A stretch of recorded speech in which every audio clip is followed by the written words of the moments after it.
স্বাভাবিক intensive revision হোক, এবং ইন্টেন্সিভ রিভিশন তো স্বাভাবিকই হওয়ার কথা, আমরা তো আর 100 ভাগ পক্ষে, 100 ভাগ পক্ষে। আমরা কোথায় কিন্তু করছি? দেখুন, এসআইআর নিয়ে নানান রকমের ভ্রান্তি মিডিয়াতে হয়তো ছড়াচ্ছে, কিন্তু আমাদের স্ট্যান্ডটা অত্যন্ত পরিষ্কার। স্পেশাল ইন্টেন্সিভ রিভিশন এসআইআর না, এরকম কোনো বস্তু ছিল না কোনোদিন। আমাদের রিভিশনটা দুরকম, একটা সামারি রিভিশন, একটা ইন্টেন্সিভ রিভিশন। সামারি রিভিশন মানে আমি গিয়ে বলবো আমার বয়স হয়ে গেছে, আমার ভোটার লিস্টে নাম যোগ করো, কিংবা অমুকে এখন নেই, তার নামটা বিয়োগ করো, ফর্ম 6, ফর্ম 7 এটসেট্রা কারেকশন। আর ইন্টেন্সিভ রিভিশন হচ্ছে মাঝে মাঝে নির্বাচন কমিশন নিজে ভোটারের কাছে গিয়ে বা মানুষের কাছে হাজির হলো, তার কাছ থেকে কথা শুনলো, লিপিবদ্ধ করলো, সে আগে ভোটার ছিল বা নতুন ভোটার হতে যাচ্ছে, সে আগে ভোটার ছিল বা বাড়ির কেউ ভোটার ছিল, এখন নেই, বাড়ির থেকে নিয়ে আসছে। এনুমারেশন একটা প্যাডে, not enumeration form. Intensive revision এটা হঠাৎ স্পেশাল ইন্টেন্সিভ রিভিশন হয়ে গেল। 2002 সালে যেটা হয়েছিল সেটা কিন্তু এসআইআর না, জানেন, তার নামও আলাদা ছিল।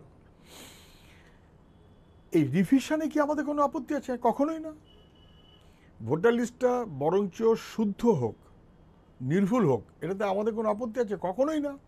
বরং এইটা আমরা বছরের পর বছর দাবি করে এসেছি সর্বত্র। আপনি ওয়েস্ট বেঙ্গলের স্পেশাল রেফারেন্স যদি করেন,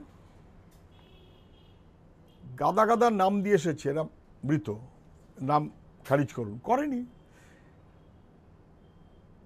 এরা যোগ্য, যোগ করুন, করেনি। এই নামে এই এলাকাতে কেউ নেই, পার্মানেন্টলি শিফটেড, 20 বছর আগে চলে গেছে, বাদ দিন, বাদ দেয়নি। যে কারণে দেখবেন পশ্চিমবাংলার ভোটার লিস্ট অনেক স্থূল, যা হবার কথা তার চেয়ে অনেক বেশি। ফলে যে সামারি রিভিশনের মধ্য দিয়ে যে কারেকশনটা হওয়ার কথা ছিল, সেটা যেহেতু তৃণমূলের শাসনে তারা এই মৃত এবং ভূতুরে রাখতে চেয়েছে তাদের স্বার্থে, দুপুর 2টো পরে কে গিয়ে ভূতের নৃত্য করবে ভোটার মানে বুথ কেন্দ্রে, রাখতে চেয়েছে। নির্বাচন কমিশন যে কোনো কারণেই হোক তাকে প্রশ্রয় দিয়েছে, সে নামগুলো খারিজ করেনি। এটা খারিজ করা হোক, স্বাভাবিক ইন্টেন্সিভ রিভিশন হোক, এবং ইন্টেন্সিভ রিভিশন তো স্বাভাবিকই হওয়ার কথা, আমরা তো আর 100 ভাগ পক্ষে, 100 ভাগ পক্ষে। আমরা কোথায় কিন্তু করছি?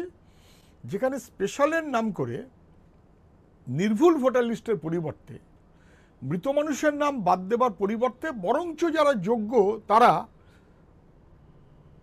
তোমার বাড়িতে গেছি পাইনি, আবার গেলাম পাইনি, আবার গেলাম পাইনি, অতএব আউট। ফলে ভোটার লিস্টে যে ইনক্লুশন, যোগ করা, সেখানে কেটে দেবার তালে ঘুরে বেড়ানো যে মনোভাব এসআইআরে ঘুরছে, এবং আসলে তার মধ্য দিয়ে কোথাও না কোথাও একটা পিছনের দরজা দিয়ে নাগরিকত্ব একটা গন্ধ নিয়ে আসছে, বা তার মধ্যে একটা মনোভাব নিয়ে আসছে, আমরা তার বিরুদ্ধে। ফলে ইন্টেন্সিভ রিভিশন হোক, স্বাভাবিক ইন্টেন্সিভ রিভিশন হোক, নির্ভুল ভোটার লিস্ট হোক, আমরা তার 100 ভাগ পক্ষে। এবং আমরা বলেছি যেন তৃণমূল হোক, বিজেপি হোক, আতঙ্ক সৃষ্টি করে মানুষকে বিপদে ফেলতে না পারে, আমরা তার জন্য রাস্তায় আছি। কিন্তু এর মধ্য দিয়ে যদি ওই 8-10 জায়গার মতন নাগরিকত্ব করতে চায়, তার একটা সূত্র করে রাখতে চায়, আমরা সেটা বিরুদ্ধে প্রথম থেকেই সতর্ক। এবং সেই কারণেই অল ইন্ডিয়াতে বিজেপি ছাড়া সমস্ত পার্টি তারা কিন্তু এই ডিজাইনটার বিরোধিতা করছে, এই ডিজাইনের বিরোধিতা সবাই করছে, আমরাও করছি। আমরাও তো গেছিলাম যে কি বলে এসেছি যে নাগরিকত্ব আপনারা নিয়ে আসছেন কেন? তাহলে আপনারা 12 নম্বর যোগ করেছেন, সেটা পাশে লিখে দিয়েছেন আধার কার্ড, এটা নাগরিকত্বের প্রমাণ নয়, তা বাকিগুলো কি নাগরিকত্বের প্রমাণ?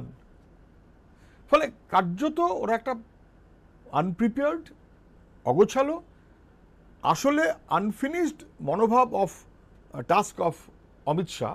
উনি নাগরিকত্ব করতে চান, মানুষকে ভয়ের মধ্যে ফেলে দিতে চান, এবং তার মধ্য দিয়ে আসলে বাংলার বিরুদ্ধে একটা যুদ্ধ করতে চান, বাংলার মানুষের বিরুদ্ধে একটা যুদ্ধ করতে চান, বাংলা ভাষার বিরুদ্ধে একটা যুদ্ধ করতে চান। সেইটা পারছে না বলে ওটা নির্বাচন কমিশনকে দিয়ে করাবে, আমরা তার 100% বিরুদ্ধে। ফলে নির্ভুল ভোটার লিস্টের পক্ষে, যেটা করা হচ্ছিল না, এটার জন্য আমরা এখন প্রাইমারিলি মুভ করছি, কিন্তু এটাকে কোনোভাবেই নাগরিকত্বের ব্যবস্থাপনায় নিয়ে যেতে আমরা দেব না।